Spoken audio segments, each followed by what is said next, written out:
When she got back from the hospital with a bullet wound to her leg, Sherry West invited me into her living room, still littered with items belonging to her baby boy, Antonio. The 13-month-old was killed in cold blood right in front of her just a few hours earlier in a robbery attempt by a couple of kids. And he said, "I'm going to kill you if you don't give me your money." And I said, I swear I don't have any. She was walking her child in a stroller just yards from her Brunswick, Georgia home at about 9 in the morning. Two boys approached me, and they were two African-American boys, and one of them was about 15. She says the other boy appeared younger than 10 years old, and the older one pointing a handgun. He says, "Well, I'm going to kill your baby."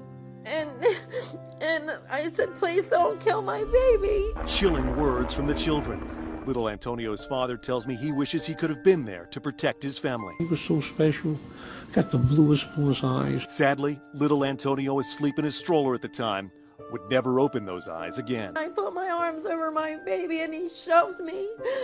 And then he shot my baby right in the head.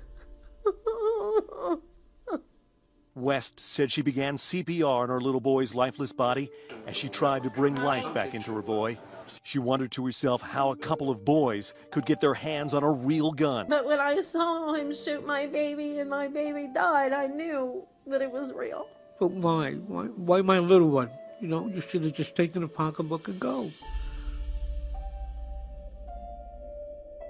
Stop spitting on us, you ugly! And don't spit on us again! Why are you hitting yourself? Why are you hitting yourself? Shut up, man. Watch me beat up this little kid. Let me see. Wait, it's still. Oh, move! Let me see. Move!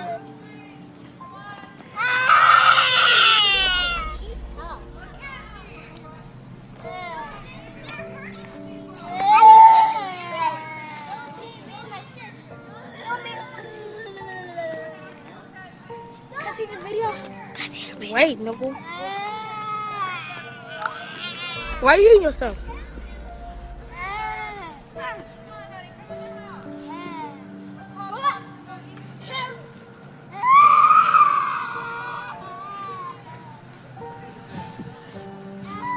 Watch me kill this. Watch me kill it. Stop it. Stop. You suck, man. Boy. Yeah, do it. Don't hide and slash her hair like this. Do it. Call ambulance. No. I will. Throw it on the ground.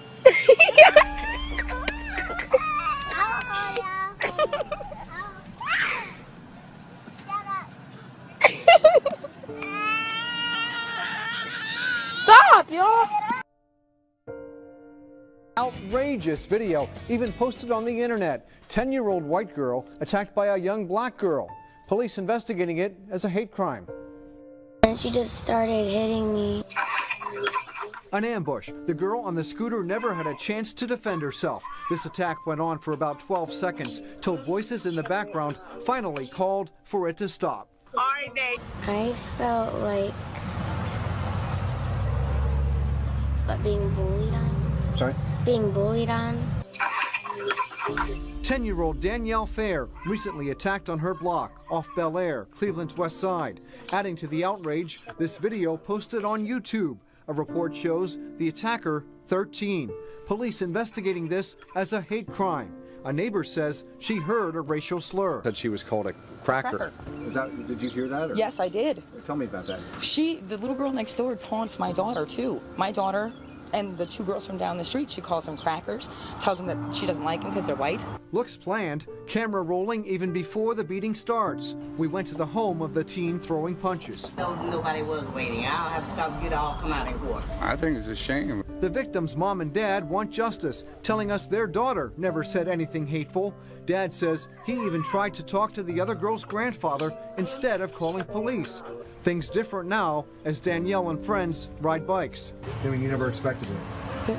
I try to stay away from her every time I see her, so I don't get involved in anything again.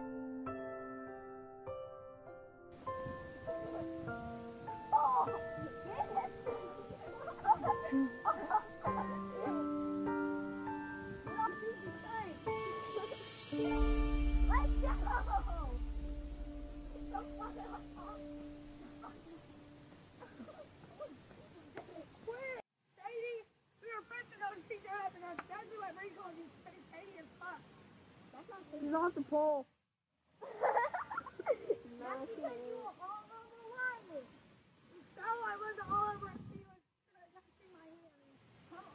Touching your hands, I would get up. Get the fuck off the pole! You're gonna cry, Sadie.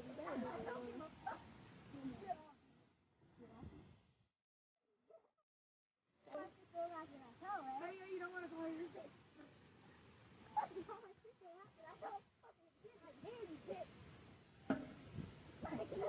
Calm down again. I thought he was playing.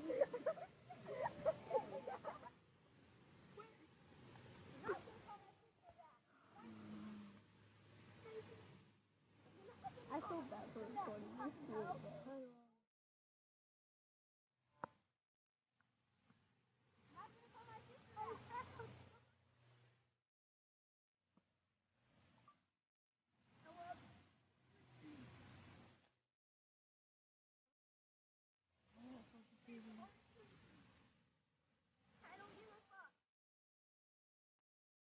Sadie, please.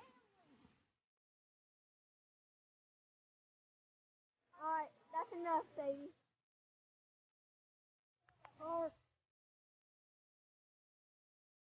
The attack you're seeing here left a 6th grader with 2 black eyes and a fractured hand. Police arrested 3 teenagers, but there are still questions about whether the bus driver could have done more to stop the attack. News Channel 8's Yolanda Fernandez has new information on this investigation. Gulfport police recently released surveillance video from the school bus that shows the driver's perspective of the beating that day. In the video from July 9th, the victim is the one sitting in the second seat of the Pinellas school bus with his head down. The violence starts as soon as he stands up to get off the bus. The bus driver, John Moody, yells for somebody to try to stop them and calls for help. The punches and kicks continue, and the victim falls between the seats. At one point, you can hear his screams. Then he again calls dispatch to verify the address. No, you got to get somebody here quick. They're about to beat this boy to death over here. Please get somebody here quick. If they still do it, I know I can do it. That's what you got to get somebody in a hurry. According to Pinellas school bus driver policy, the driver's first duty is to call dispatch and only has to step in if he thinks it's safe and he's not required to intervene. But in an earlier interview, Gulfport Police Chief Robert Vincent said Moody took no action to help the victim, even after the teens left the bus. There was clearly an opportunity for him to intervene and or check on the welfare of the children in this case, or the child in this case, and he didn't make any effort to do so. So that's what we want to bring to the attention of the prosecutor. Gulfport police investigators met with prosecutors last week to turn over this video as evidence on a possible child neglect charge. Now it's in the hands of the state attorney's office to determine whether the school bus driver will be charged. In Gulfport, Yolanda Fernandez, News Channel 8. Hard to watch. Police did charge 3 teenagers with felony aggravated battery in that attack. At 10. Good evening. We're glad you're with us. Racial tensions boil over on an Oklahoma City school bus. And making matters worse, a second fight breaks out between a parent and the bus driver. Rusty Surratt joins us now with the very latest on all this. Rusty? Kelly, the driver of that bus is being questioned for the way she handled this racially charged fight between several students and for what she said to 2 parents who tried to intervene. This is what it looked like when we arrived. Police and school students scattered all over the neighborhood near Northwest 69th and Drexel. In the center of the chaos, Carrie Holman. My husband's just trying to get our daughter off this bus. Here they come. Holman says she and her husband boarded the bus after watching their 13-year-old daughter get jumped by several black students. You name it, they do it. They throw stuff at her, they hit her with things, they throw pencils at her. Holman says for 2 years, her daughter has been racially harassed at John Marshall High. That's why they were watching the bus as it approached their home. So my husband and I ran to the bus, and when we jump on the bus, they got my daughter on the ground and they're beating on her. All began between the driver and Holman's husband. And the bus driver comes swinging at my husband, and my husband's blocking her like this. We're not going to say which ones because they don't want to be identified, but several of the neighbors say when they walked outside to see what was happening, they saw the driver of the bus hitting the father in the face and then began calling the mother and the father several white racial slurs. Just your white daughter, you're calling us crackers. The school bus driver was calling you a cracker. Yeah. What happened today? The bus driver has worked for the school district for 2 years with no previous problems. We tried to get her side of the story, but a school spokeswoman stepped in. Why is she still driving a bus, Tierney? Well, what we're doing right now is that's all part of the investigation. What they're looking at doing right now is going back and interviewing the students and also the bus driver and all those folks involved to see who's at fault and what we need to do next. I had a lot of sides to this story, but apparently one of the students on board of the bus captured some of this fight on a cell phone camera. Well, that video is being reviewed by the Oklahoma City Police Department, and as of right now, no charges have been filed against either party involved. Kelly? A lot more to come on this. All right, Rusty. Surveillance cameras are mounted inside 22 of Oklahoma City's school buses, but the bus involved in today's incident is Racism forces a foreign exchange student out of Oklahoma City. The student from China had to be taken to the hospital after he says black students attacked him on his school bus. And after racial tensions overflowed on the bus, an Oklahoma City mom, a different bus, an Oklahoma City mom says she's taking her daughter out of the district for the same reason. So is racism among our students on the rise? Rusty Surratt asks an expert, but first tell us more about these bus attacks, Rusty. Well, this foreign exchange student we talked to today says a group of 13 and 14-year-olds jumped him, beat him, and then called him several racial slurs.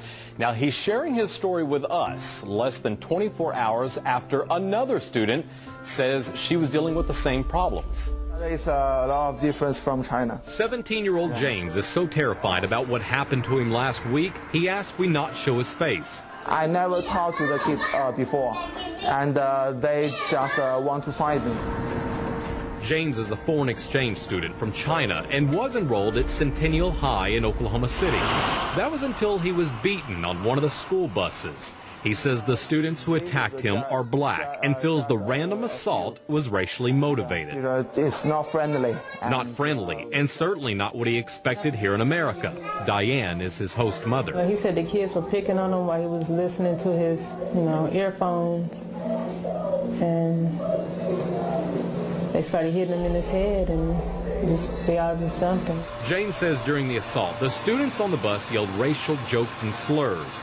His story sounds a lot like what happened to Carrie Holman's daughter. She did get her head slammed against a window several times. Here they come. Holman says her 13-year-old was beaten Monday on board a school bus by black students from John Marshall High and the bus driver. She took her hand, slammed it up underneath Lexi's neck, and, hard, and told Lexi she was not getting off her bus. Holman says for 2 years she's tried to get her daughter out of the school because of racial harassment there, but was ignored by the district. She says what happened Monday is the final straw, and her daughter won't be going back. Now, the incident involving Holman's daughter is still being investigated. The bus driver, who's also accused of yelling racial slurs and assaulting the girl's father, has been taken off her bus route. And in that other incident, 4 of the students accused of beating the foreign exchange student have been suspended from school and charged with assault and battery. Well, as expected, we've been getting a lot of responses on News9.com about these assaults, and most are from families who say racism is increasing in our public schools. In fact, one guest writes, hate crime laws do not apply to whites in general. This is the reality. Another guest says, move to better school districts or homeschool if your kid is being racially bullied. But OK Magic responds on our website by saying it's exactly this kind of thinking that began long ago that still fuels the fire of bigotry, racism, discrimination, and more violence. And finally, OK General writes, I hope the Holman family ends up with millions. I would list every one of the administrators they filed a complaint with as co-defendants. By the way, the Holman family says they will be pursuing legal action against the school in their case. Kelly? All right, Rusty. Meanwhile, an expert in race relations at Oklahoma City University says racism isn't necessarily on the rise. It's just getting more attention in today's political landscape. Whether that's a good or bad thing is dependent upon how we manage these issues and this opportunity, because I see it as an opportunity for us as a community, as a human race, to come together with that understanding that we have to become more culturally proficient with regard to one another rather than divisive. And Norm Moore says parents and school leaders need to do more to educate kids about respecting and accepting others. In the early morning hours of January 7, 2007, Chris Newsom and Shannon Christian were carjacked and abducted from the Washington Ridge Apartments. They were held captive in a house on Chipman Street near the Waste Connections building. Both were brutally raped and beaten. Chris was led to the railroad tracks near the house, where he was shot 3 times, twice in the back and once to the head execution style. Then his body was set on fire. Shannon Christian was kept alive inside the house for several hours as her captors repeatedly raped and tortured her. A chemical substance was poured down her throat and on her body in an attempt to destroy DNA evidence.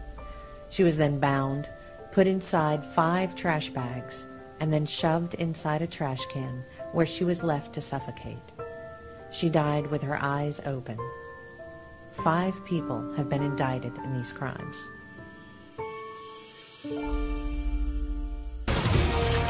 A Mesa mom attacked and her 1-year-old shoved from a stroller. Thanks for choosing us. I'm Katie Rammel. And I'm Steve Irvin. This happened after the woman says her 10-year-old daughter was berated for being deaf. Only on ABC 15, Nicole Byer talked with a mom who says it all started because the 10-year-old was staring at her. Tanya Goodson, a single mother of 5, says she's always taught her children to be above board and disregard nasty comments. We kept walking, and this girl starts yelling and says, "Tell your daughter to stop staring at me." That's when she told the woman her 10-year-old daughter is deaf. She's completely deaf in one ear and almost completely in the other. She wears just one aid because that's all that she benefits from. But the taunting continued even after she explained her daughter's impairment. I said, "My daughter is deaf. My daughter looks at people in their face to communicate." She says she doesn't look very deaf to me. At that point, this mom says she told her children to walk away. I kept walking. She jumped on my back. I had the baby stroller with me. Her 1-year-old daughter falls to the concrete, causing a concussion and a black eye. I was defenseless. The stroller was on my feet, and I didn't want to kick, because if I kicked or tried to move, then I would have hurt my own baby. Since she's always taught her kids to stand up for their deaf sister, this time she stood up for them. My daughter jumped in the middle of it, pushed her off, "Get off my mom." She was very brave about it. 26-year-old Vinicia Jordan was arrested accused of assaulting the 1-year-old and her mom. And then I had a very large black eye, which actually spread it because she broke a blood vessel right in here, and it spread like down to here. This mom says the hardest lesson she's had to teach her children is sometimes people can be downright mean. Not everybody's like that, and she understands that.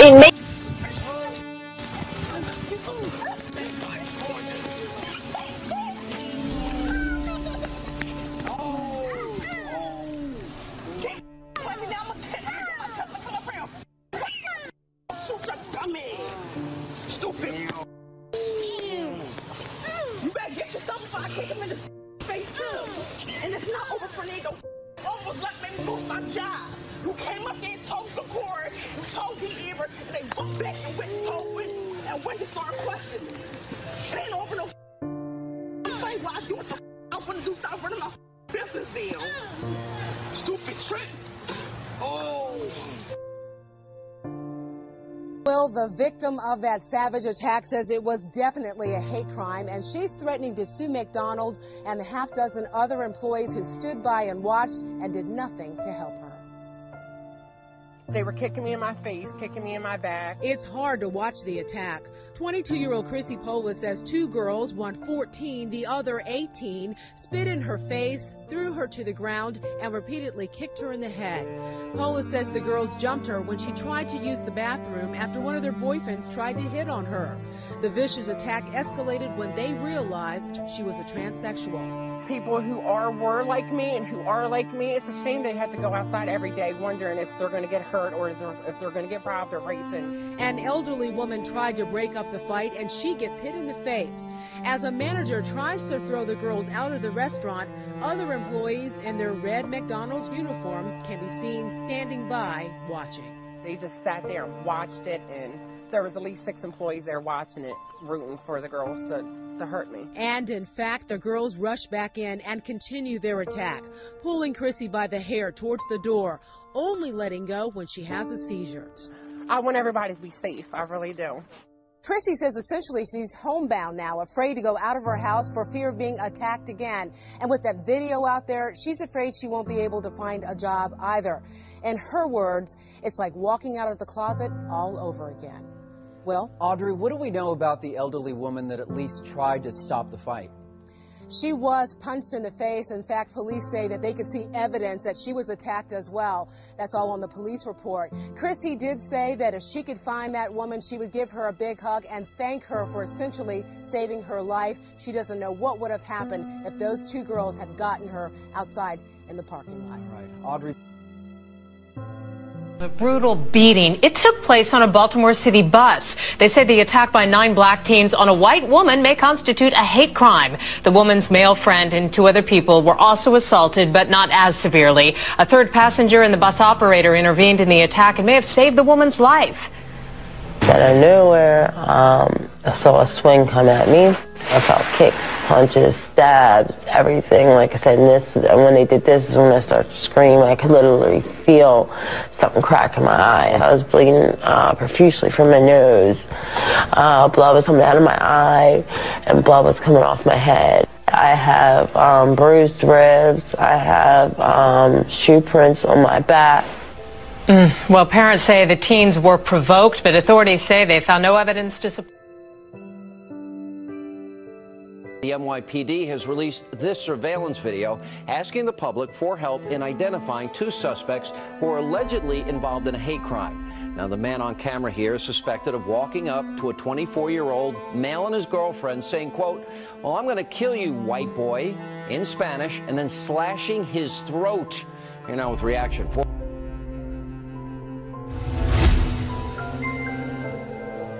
A 25-year-old man who slashed a 53-year-old New York City woman across the neck has been charged with a hate crime. Newsbeat Social's David Folk-Thomas is in Manhattan with a story. David. That's right, Cambry, and he allegedly told police he cut her because she was white. Gregory Alfred was charged Wednesday, March 23rd with multiple counts, including attempted murder as a hate crime. The New York Daily News reports he slashed the victim around 10 a.m. March 10th as she was walking in the Ditmas Park neighborhood of Brooklyn. Sources told the New York Post he told police he had set out to slash white people because he blamed them for the system that prevents him from openly smoking pot. The victim was treated at the hospital and released. He was arrested Sunday in New Jersey after his mother turned him in. Cambry, back to you. Thanks, David. Alfred was being held without bail. For Newsbeat Social, I'm Cambry. A guilty verdict tonight for the man who confessed to killing a woman in a Westchester Mall parking lot because she was white. CBS 2's Hazel Sanchez joining us now live from the courthouse in White Plains. Hazel? Well, Dana, the guilty verdict came as no surprise. It took a jury just 4.5 hours to find Philip Grant guilty of second-degree murder as a hate crime. Now, Grant, who is also a convicted rapist, confessed to killing Conchetta Russo Carrero because she is white, and now her family is taking action to make sure crimes like this don't happen again. Connie Russo was my daughter, and when that animal stuck a knife in my daughter's heart, he stuck it in our hearts, too.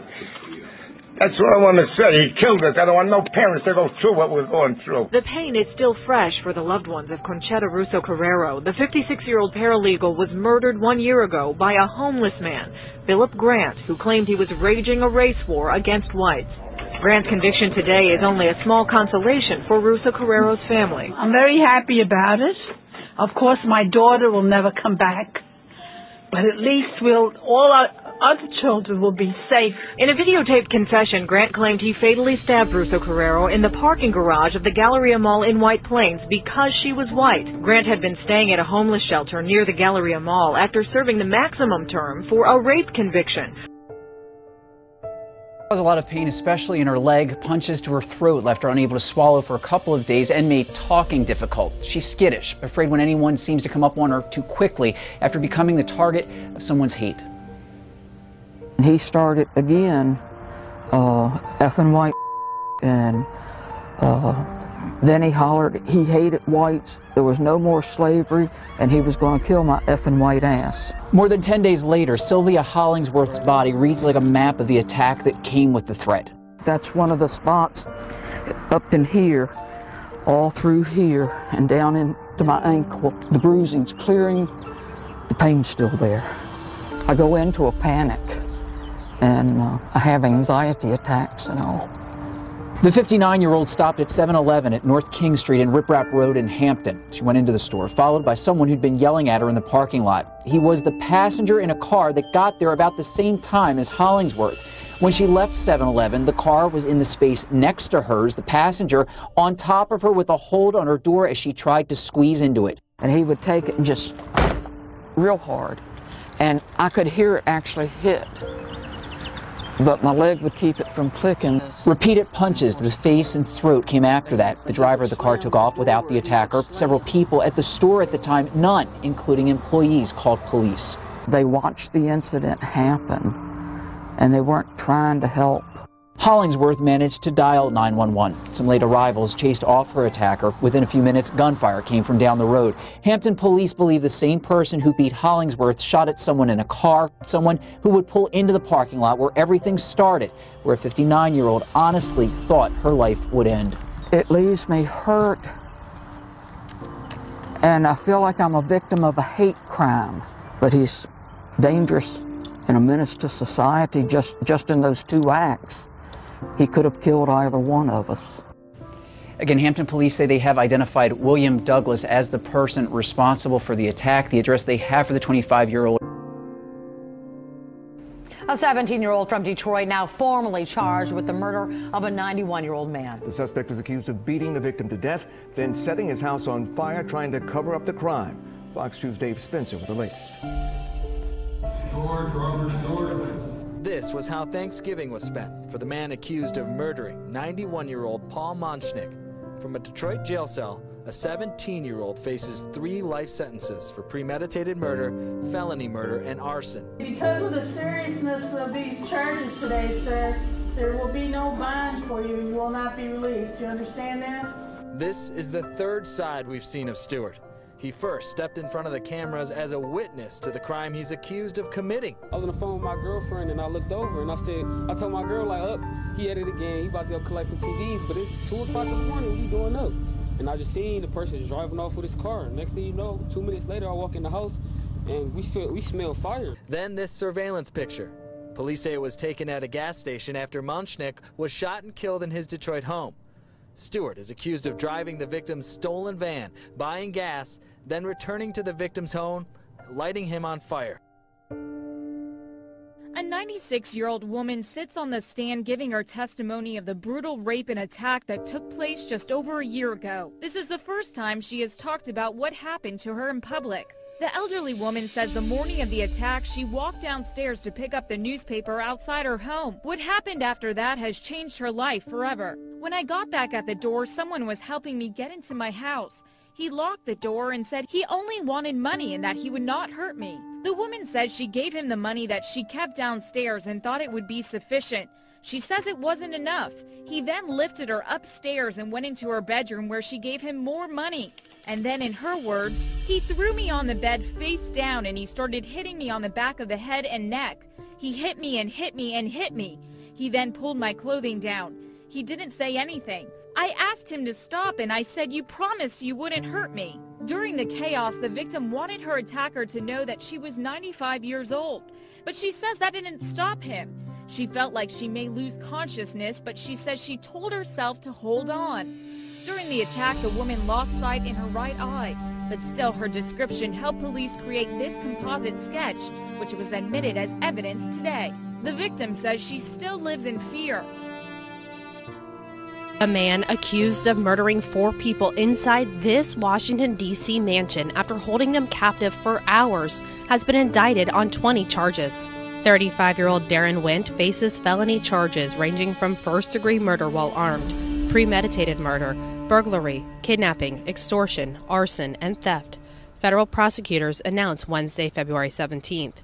He has been charged in the 2015 deaths of Savas Savopoulos, his wife Amy, their son Philip, and housekeeper Vera Figuera. According to the indictment, Wint kidnapped the 4 victims inside their home, stole $40,000 through extortion, murdered the victims, and set the home on fire. Authorities were able to tie Wint to the murders through DNA found on pizza that was ordered to the house while the family was being held inside the mansion. Wint is expected to be arraigned on Friday, February 19th in D.C. Superior Court.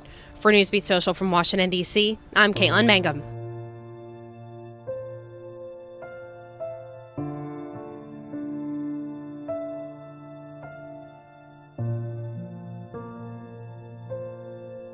Two Westland teenagers murdered execution-style in a vacant Detroit field. Now, 2.5 years later, their killers are going to prison for life. Fox 2's Amy Lang with more from today's emotional sentencing.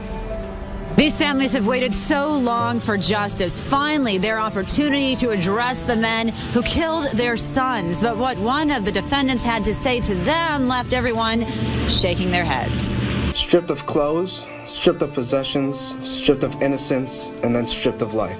Joshua Babish describes the brutal deaths of his brother Jordan Babish and his friend Jacob Kudla. The teens from Westland went missing in July of 2012. Their lifeless bodies discovered days later in a field on Detroit's east side.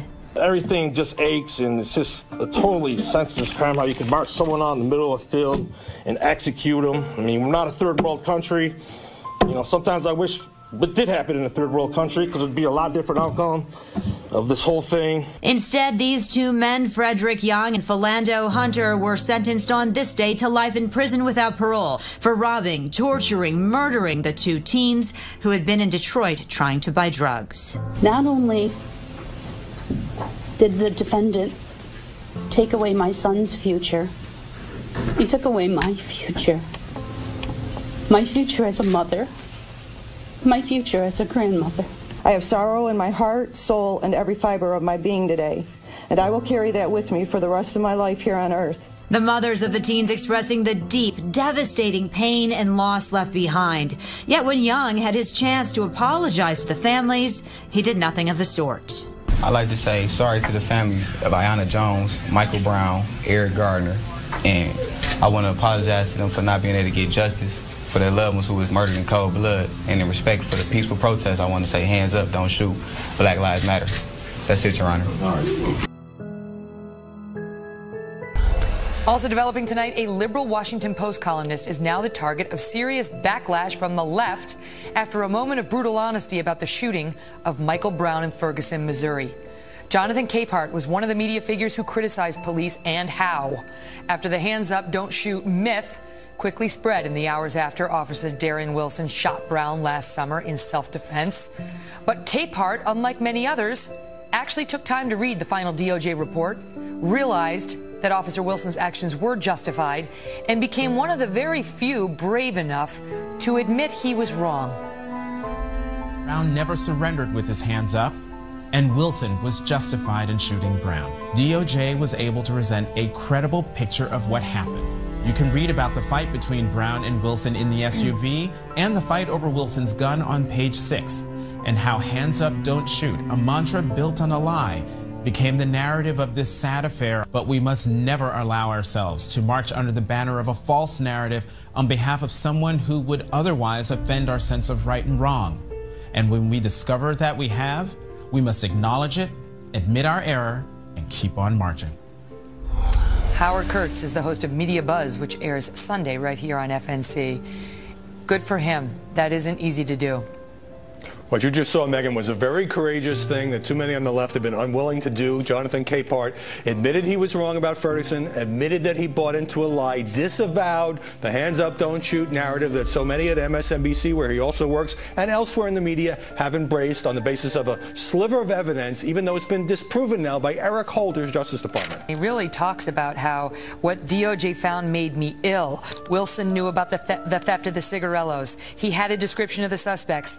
Michael Brown fought with Officer Wilson and tried to take his gun, and that whole hands up, don't shoot storyline, which was perpetuated first and foremost by Dorian Johnson, who was the accomplice in the cigarillos theft, was not supported by the evidence. I mean, shouldn't all those people, including the congressmen who were out there perpetuating the myth, the NFL players who were out there perpetuating the myth, shouldn't they all be as vocal about Officer Wilson's vindication as they were in their rush to condemn him unfairly before the facts were in? Yes, but don't hold your breath.